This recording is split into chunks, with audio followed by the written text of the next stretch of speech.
Sahabat Shalom, puji nama Tuhan. Baik, saudara, renungan pagi hari ini saya bicara tentang judulnya Tuhan cemburu. Jadi Bapak Yahweh, Tuhan kita itu bisa cemburu juga loh saudara. Ya, kenapa saya katakan dia adalah Tuhan yang cemburu? Karena memang dia adalah cintanya Bapak Yahweh kepada kita itu digambarkan seperti seorang suami yang terikat dengan istrinya, ya. Tetapi ketika salah satu pihak itu mengkhianati, maka disitulah muncul murkanya Bapak Yahweh. Ya, perasaannya kira-kira seperti itu, saudara. Ya, ketika salah satu pihak mengkhianati, ya, maka disitulah rasa cemburu itu muncul dari Bapak Yahweh. Jadi bukan cemburu yang di dalam arti kata iri hati, saudara. Ya, saya pikir yang namanya suami istri pasti tidak mau satu sama lain saling mengkhianati. Ya, begitu juga dengan Bapak Yahweh. Ya, sebentar. Oke. Dah, hati Tuhan itu dikatakan bisa cemburu dalam arti bahwa dia tidak ingin berbagi kasih dan penyembahan yang seharusnya hanya untuk dia, saudara. Ya, dengan sesuatu atau seseorang yang lain. Ingat, Bapak Yahweh mau hanya dia sendiri, the only one yang disembah. Amin. Hanya dia sendiri, tidak ada yang lain. Hanya dia yang dikasih, hanya dia yang diprioritaskan, begitu maksudnya. Ya.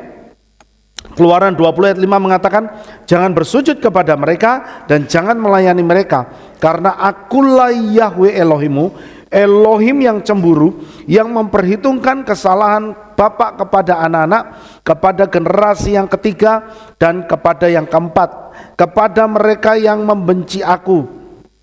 Ulangan pasal 4 ayat 24 mengatakan, sebab Yahweh Elohimu adalah api yang menghanguskan, dialah Elohim yang cemburu. Saudara bisa lihat bagaimana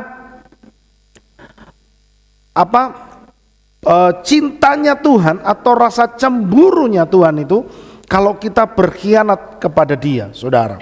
Begitu juga itu yang dilakukan oleh bangsa Israel. Bangsa Israel ini, ketika Bapak Yahweh ngomong kepada bangsa Israel ini, kenapa Bapak Yahweh ngomong seperti itu? Karena mereka melihat sikapnya orang-orang Israel ini selama ada di padang gurun itu berkali-kali melakukan hal yang membuat murkanya Bapak Yahweh itu menyala-nyala. Dengan apa? Dengan membuat patung emas untuk disembah. Dengan beberapa kali mereka tidak percaya, bersungut-sungut, begitu saudara. Ya, itu yang membuat hati Tuhan itu marah, begitu ya. Itulah sebabnya dikatakan jangan bersujud kepada mereka, karena antara Bapak Yahweh dan bangsa Israel itu digambarkan seperti seorang suami kepada istrinya. Itulah sebabnya hubungan kita dengan Tuhan Yesus itu dikatakan lagi bukan hamba, saudara, tapi sebagai mempelai. Begitu saudara, ya. Itulah sebabnya jangan sampai kita membuat hati Tuhan cemburu. Nah, pagi hari ini pesannya adalah supaya kita itu jangan sampai membuat hati Tuhan cemburu. Bagaimana hati Tuhan bisa cemburu dengan kita? Ya, saya mencatat ada beberapa hal yang membuat hati Tuhan bisa cemburu terhadap kita, saudara. Satu, tentu penyembahan kepada ilah-ilah lain. Mungkin kita tidak menyembah dewa-dewa lain, saudara, tetapi ilah-ilah lain itu bisa berwujud hobi kita. Ilah-ilah lain itu bisa berwujud karir kita, saudara. Itu bisa jadi ilah lain. Ya. Berapa banyak anak-anak Tuhan, ya, yang seharusnya mereka itu setiap beribadah, ada waktu untuk beribadah, gak punya waktu lagi untuk beribadah karena mereka sibuk mengejar karir mereka. Ya. Itu yang disebut dengan ilah-ilah lain, saudara. bisnis saudara itu bisa jadi ilah lain. Gara-gara saudara sibuk berbisnis sampai saudara tidak bisa punya waktu untuk beribadah. Katakan bisa punya waktu beribadah, tapi pikiran dan hatinya kembali lagi kepada urusan bisnis. Itu yang disebut dengan ilah lain. Itu yang membuat hati Tuhan jadi cemburu, saudara. Ya, itulah sebabnya pagi hari ini firman Tuhan mengingatkan kita semua supaya apa? Jangan sampai hobimu, karirmu, bisnismu, apalagi kekasih karena baru punya pacar, wah sih seneng-senenge, iya kan? Baru merit, ya kan? Baru kawin, wah sih seneng-senenge, gitu. Jangan diganggu oleh siapapun, gitu. Pokoknya dunia milik berdua, honeymoon terus, ya kan? Gitu. Hati-hati, itu bisa jadi ilah lain, saudara. Dan itu yang membuat hati Tuhan terbakar. Ingat, kita boleh mengasihi istri kita, kita boleh mengasihi suami kita, anak kita, orang tua kita, tapi kasih kita tidak boleh lebih besar daripada kita mengasihi Bapa Yahweh. Bagaimanapun, yang nomor satu harus mengasihi Bapa Yahweh. Amin, saudara. Tuhan tidak mau dijadikan peringkat dua oleh siapapun, oleh apapun. Ya. Kedua, mengasihi dunia lebih dari Tuhan. Apa maksudnya? Ketika hati kita itu lebih melekat pada hal-hal duniawi daripada kepadanya. Apa maksudnya, saudara? Ya, ayat ini di dalam, saudara bisa baca di dalam Yakobus pasal 4 ayat 4, saudara. Ya, saudara baca sendiri karena ini waktunya cepat. Artinya apa? Ketika kita mulai berkompromi dengan dunia ini, berkompromi dalam hal apa? Mungkin dalam bisnis engkau diajak korupsi, mau-mau saja. Ketika engkau diajak untuk melakukan hal yang buruk, mau-mau saja. Dengan tujuan apa? Dengan tujuan supaya bisnis saudara lancar. Itu yang membuat hati Tuhan jadi cemburu. Kenapa? Karena kita mulai melenceng dari jalan yang benar. Kita mulai melenceng dari sifat yang jujur. Ya. Kemudian yang ketiga, ketidaksetiaan umatnya. Ya, ketika orang percaya berpaling darinya dan tidak setia kepada perjanjiannya, seperti yang dilakukan oleh orang Israel. Itu. Saya heran, seharusnya orang Israel ketika mereka di padang gurun, itu mereka itu selalu melihat penyertaan Bapa Yahweh itu 24 jam, saudara. Betul ya? Karena apa? Karena mereka melihat bagaimana Tuhan menyertai mereka dengan tiang awan dan tiang api. Gitu. Mereka melihat sendiri, gitu. Tapi toh demikian mereka masih bisa bersungut-sungut. Ya, mereka ketika Tuhan kasih mana masih bersungut-sungut, katanya blenger makan mana terus. Ya kan? Minta makan burung puyuh. Itu. Jadi kita lihat orang namanya, saya melihat ini ya, memang orang Israel ya, saya melihat bangsa Israel ini mewakili sifat manusia. Memang manusia itu selalu tidak pernah puas. Sudah dikasih ini masih kurang, kasih ini lagi masih kurang, ya.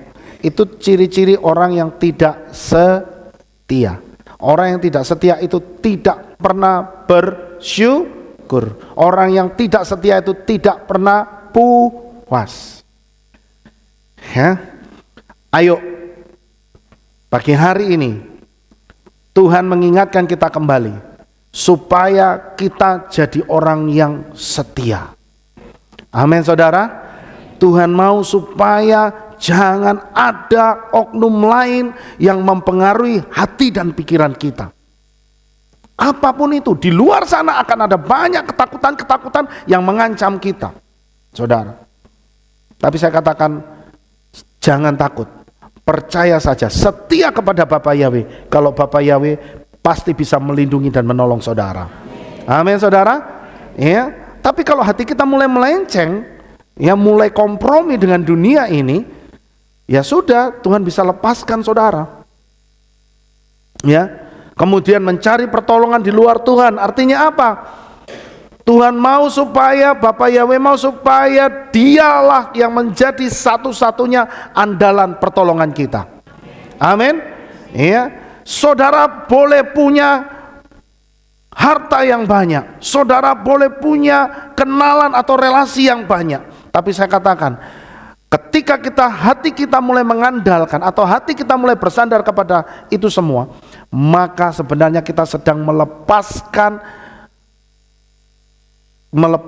tangan Bapa Yahweh dalam genggaman tangan kita, saudara. Itulah sebabnya dalam hal apapun, saudara, percayalah, ya, percayalah bahwa sebenarnya tangan Bapa Yahweh itu selalu tersedia untuk menolong kita. Ya. Tapi bukan berarti kita juga memang terus, karena ada begini, saudara, ada orang-orang yang kadang-kadang ekstrim begitu ya. Saya katakan Tuhan itu bisa menolong lewat berbagai macam cara. Ya, tidak harus dia hadir, datang sendiri di hadapan saudara dan menyembuhkan saudara. Ya. Saudara kadang-kadang bisa juga dia pakai obat-obatan yang saudara minum. Amin. Bisa pakai dokter yang menangani saudara. Maksudnya adalah, pun demikian ketika saudara harus minum obat, pun demikian ketika saudara harus pergi ke dokter, percayalah, berdoalah bahwa apa yang dilakukan dokter itu, ya, itu atas kuasa daripada Bapa Yahweh. Amin. Biarlah tangan Bapa Yahweh menuntun dokter itu. Biarlah tangan Bapa Yahweh yang memberikan kuasa untuk saudara minum obat, sehingga obat itu jadi benar-benar menjadi media untuk menyembuhkan tubuh saudara. Amin. Begitu maksudnya, saudara. Ya, jangan sampai kita, artinya hati kita condong gitu loh. Ya, saya pernah bersaksi di sini, saudara, ya, bagaimana cara Tuhan menolong mami saya begitu. Ya, pada saat papi saya sudah mati-matian mengobatkan mami saya, sudah habis ratusan juta, sampai uangnya habis, dan papi saya baru give up gitu, karena dokter sudah ngomong percuma, nggak bisa ditolong.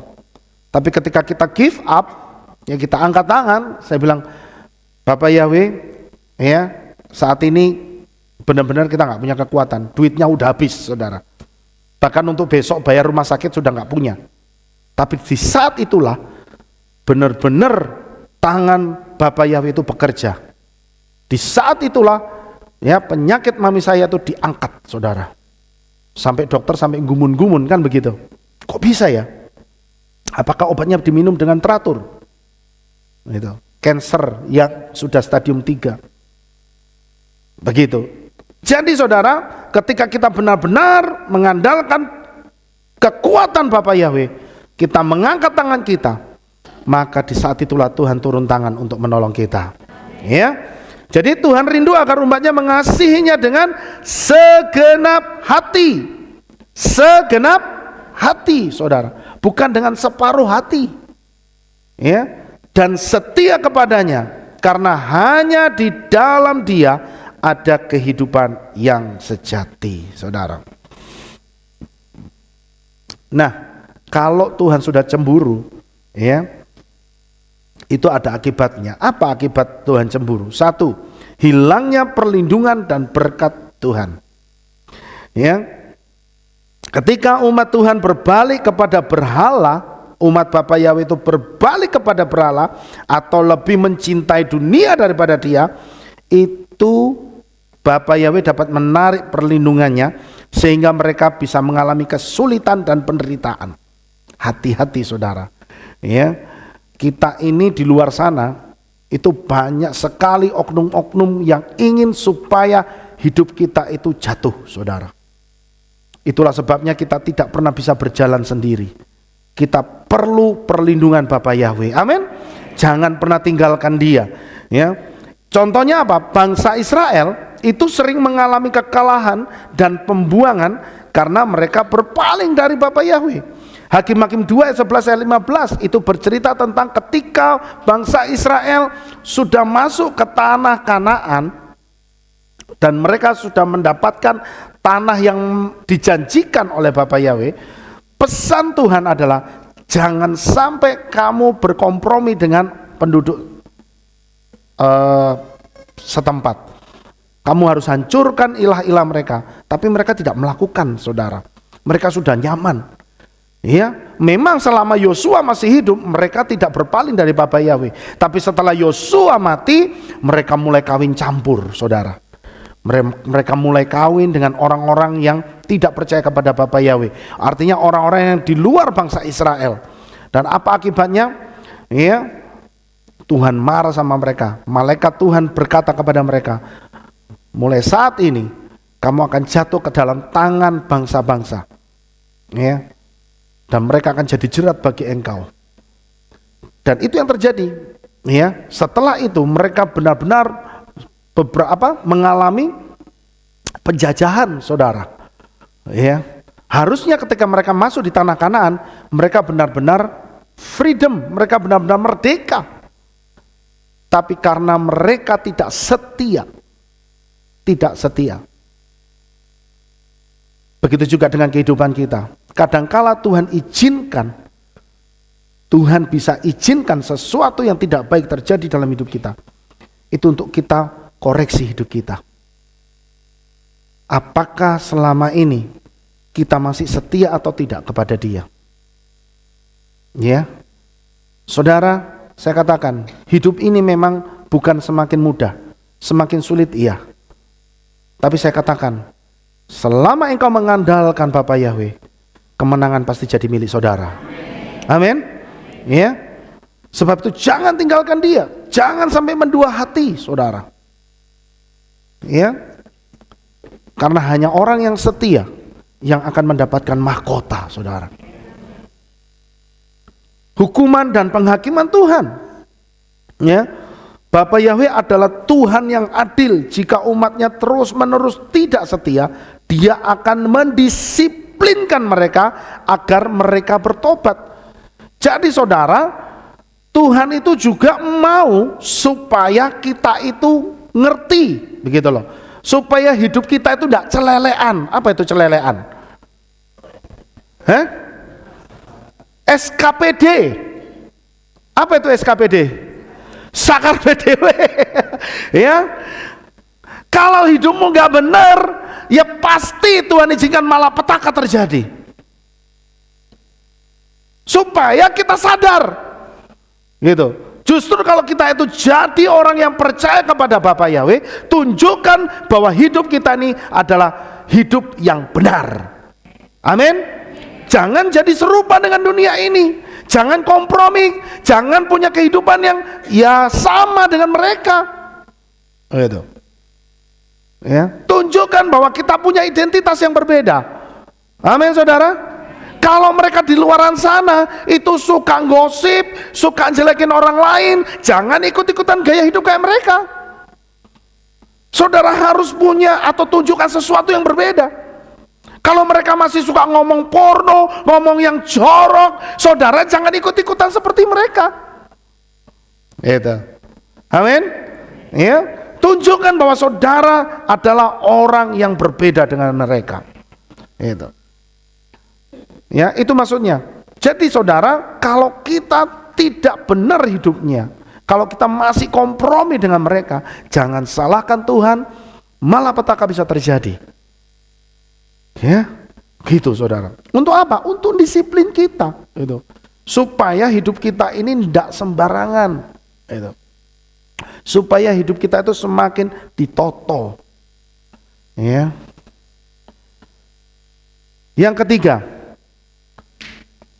ketika kita mendua hati, kita bisa kehilangan hadirat Tuhan, saudara.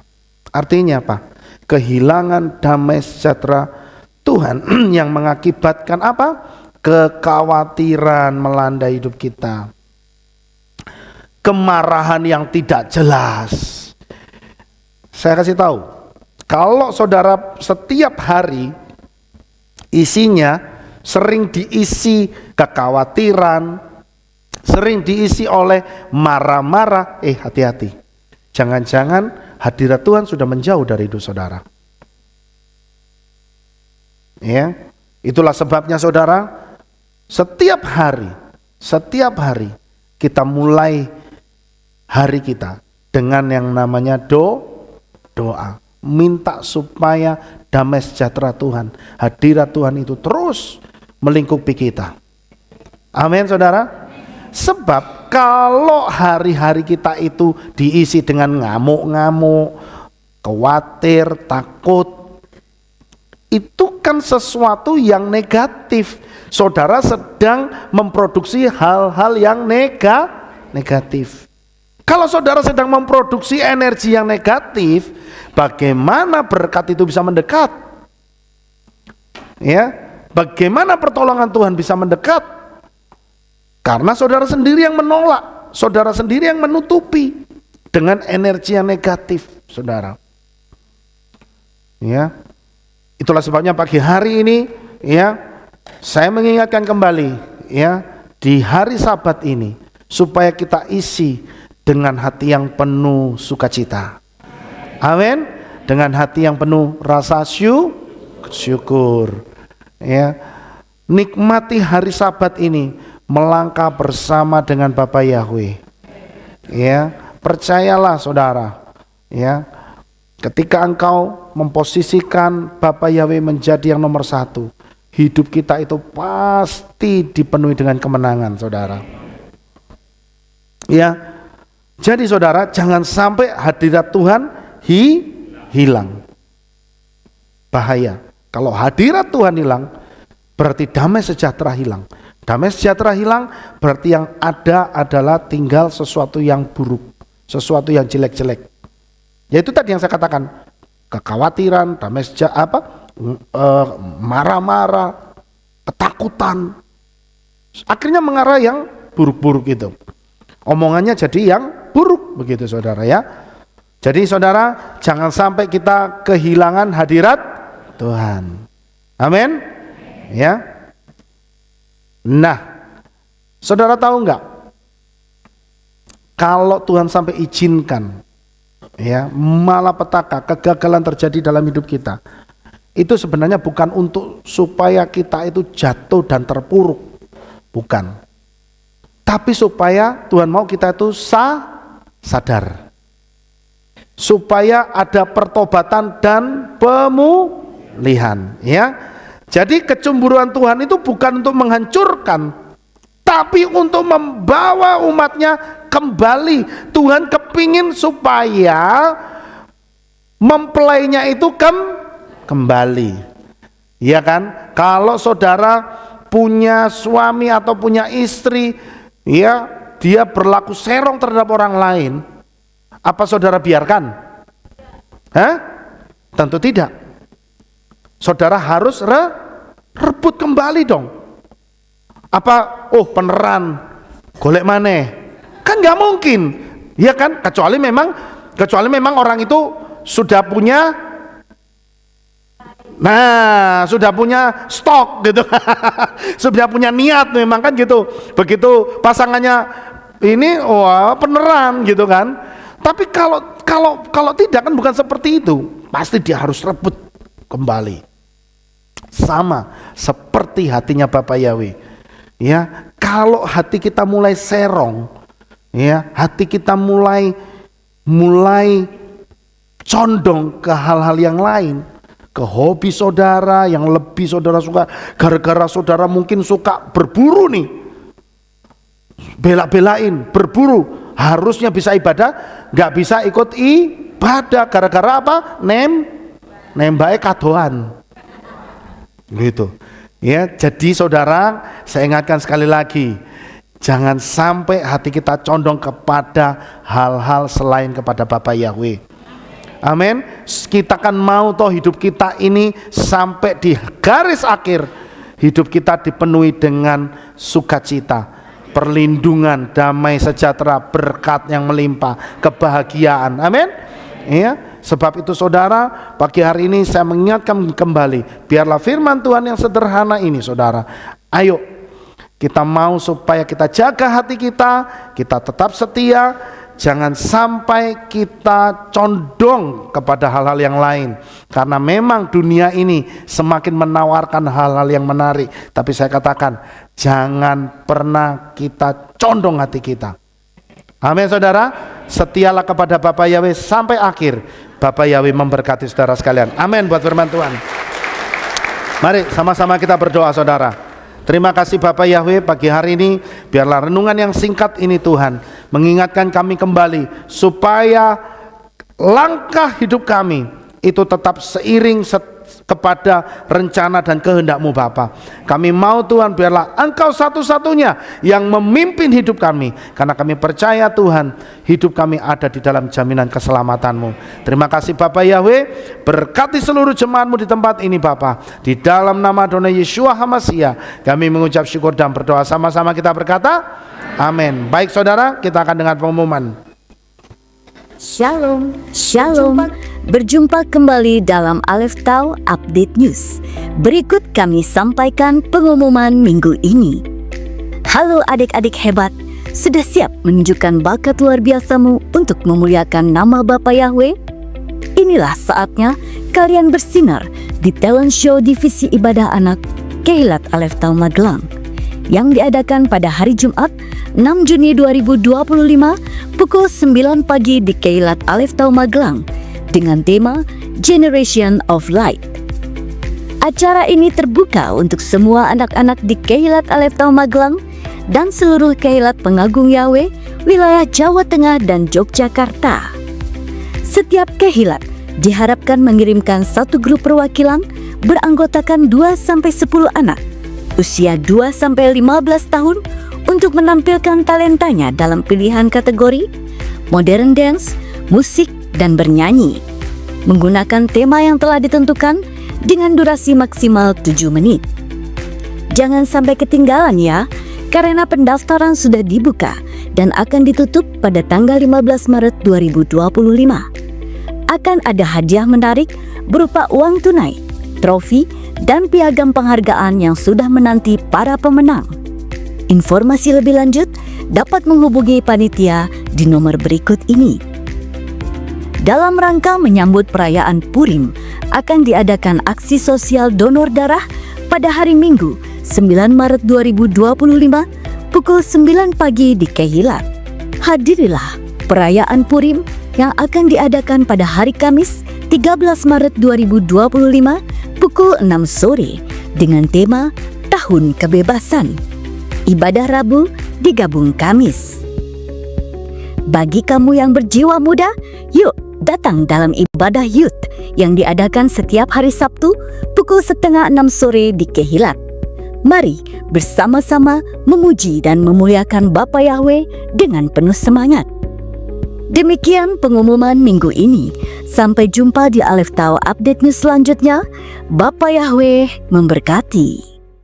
Dan sekarang mari kita akhiri ibadah kita pagi hari ini. Saya mengundang saudara kita sama-sama bangkit berdiri dan kita akan tutup di dalam doa dengan menerima berkat Kohanim. Haleluya, segala pujian, hormat, kemuliaan kami naikkan kepadamu Bapa Yahweh. Terima kasih Tuhan, pagi hari ini ibadah Sabat kami selesai sudah, tapi kami percaya biarlah Ruach HaKodes Engkau terus menyertai kehidupan kami semua. Engkau membuat apa yang kami kerjakan menjadi berhasil hari ini Bapa. Terima kasih Tuhan, kami mau Bapa sepanjang hari ini kami melangkah bersama dengan Bapa Yahweh, dan kami mau terima berkat daripada Bapa Yahweh, sebab hanya berkat daripada Bapa Yahweh yang menjadikan kami kaya dan diberkati. Oleh sebab itu saudara, angkat kedua belah tangan saudara dan terimalah berkat daripada Bapa Yahweh. Yefareka Yahweh wa yismerecha.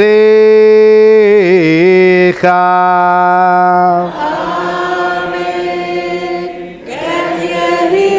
Yair Yahweh panau elecha wikunecha.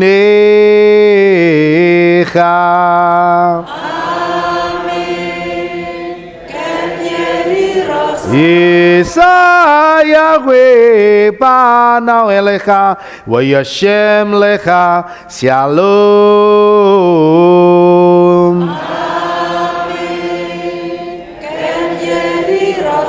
Baruk kata Bairu Faruk kata Besade, diberkatilah engkau di kota dan diberkatilah engkau di ladang. Baruk Prit Bineka Ufri Atmaka Ufri Frenteka Syekara Lapeka Westorosoneka, diberkatilah buah kandunganmu, diberkatilah hasil bumimu, hasil ternamu, anak-anak lembumu dan anak-anak dombamu. Amin. Baruk tanah kaum Misarteka, diberkatilah bakulmu dan tempat adonanmu. Baruk ata bebuika ufaruk kata petseteka, diberkatilah engkau pada waktu masuk dan diberkatilah engkau pada waktu keluar. Baruk ata Yahweh Elohenu meleka olam, besem Yeshua Hamasia, Ruach Kodes kile olam faed. Kami sudah mengucap syukur dan berdoa. Haleluya. Amin.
Shabbat Shalom, selamat pulang Bapak yang berkati kita semuanya. Amin. Sebab Yahweh baik. Pak Yahweh yang Maha Kuasa, terima kasih atas kehadiran Bapak Ibu Saudara sekalian dalam ibadah bersama kami di Kehilat Alef Tau Magelang. Doa saya Bapak Yahweh memberkati dengan kesehatan yang sempurna, damai sejahtera dan berkat materi yang semakin melimpah. Kami menunggu kembali kehadiran Bapak Ibu Saudara sekalian pada jam yang tersedia. Hari Sabat jam 5 pagi, hari Minggu jam 6 pagi, hari Rabu jam 6 sore. Siap sedialah sebagai mempelai Hamasiah untuk menyambut kehadiran mempelai pria kita, yaitu Adonai Yeshua Hamasiah di awan-awan yang permai. Amen lehitraot. Shalom, sampai jumpa kembali.